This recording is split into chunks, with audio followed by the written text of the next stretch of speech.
So first of all, congratulations on being a part of such a fantastic show. Thank you. Thank you so much. So what can we expect from your characters in season 8?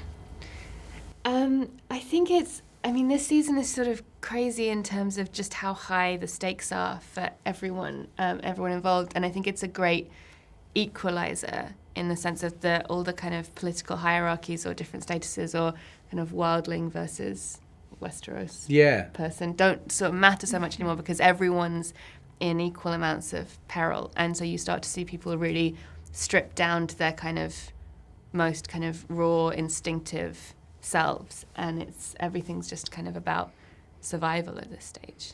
Right. What kind of impact has the show had on you, and how emotional was it to say goodbye? It was very emotional. For so many reasons, really. It was just, all the way through the series, has been such a perfect recipe of ingredients to make a happy working life. You're doing something that you're really proud of doing. You're working with people that have become friends or became friends very, very quickly, so there's a certain trust there. That you trust each other, you trust the material, you trust David and Dan ultimately, that they're going to look after you and they're going to give you things that are going to satisfy you. So I'm going to miss the security of that, of knowing that every year I can go back to this thing that makes me so happy. No matter what, you could be doing another job somewhere that you're not particularly enjoying or is difficult or you're finding to be challenging in all the wrong ways, and you just think, I'll do this for another couple of weeks and then I'll be back with Hannah and I'll be back with Kit and David and Dan before long. So that's a nice parachute and the comfort blanket of that, knowing that you're going to be challenged and stretched, but knowing that you're going to do it in a safe and lovely environment. Yeah, that's what I'm going to miss more than anything. Hannah, your character has been constantly abused, from the trauma from upbringing to the violence she witnessed. So how do you get into that headspace when you're portraying such a character? When I first started, David and Dan were really helpful, and they gave me, it's actually now a very successful film, but they gave me the book Room to read, in terms of thinking about that kind of, that sort of claustrophobic kind of environment of knowing so little of the world and being sort of systematically abused in that way. So that was the thing that then became really, really interesting for me going forward with Gilly, was that every single thing that she experienced was new and exciting and thrilling. But yeah, it's definitely, they're difficult headspaces to get into, but the environment that's created on set and the actors that we work with, everyone makes you, it's so easy to get lost in the world that's created around you from, every element comes out of costume, art department, special effects, all those things. So. Right.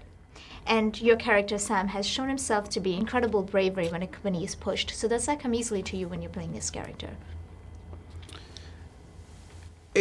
I always think that when Sam is brave, and when Sam does things that you're not expecting to do, for example, killing a White Walker in season 3 or kissing Gilly for the first time in season 4, that's when you see Sam acting on instinct and acting from his heart. He's such an academic and he's such a thinker and he thinks about things all the time. But you see the best of him when he has to act on instinct, when he doesn't have time to remember that he's not brave. He doesn't have time to remember that he's a coward. He sees something and he acts on it. And I think that's when you see the best of him. And I think that that's him almost taking a break from his brain. Right. He's taking a holiday from this overthinking. And I think that that's really liberating to see that. It's interesting, and I've really enjoyed seeing Sam make discoveries about himself in those moments. You guys are among the most mutually supportive couples on the show compared to the rest of everything that's happening. So do you find that weird or oddly satisfying?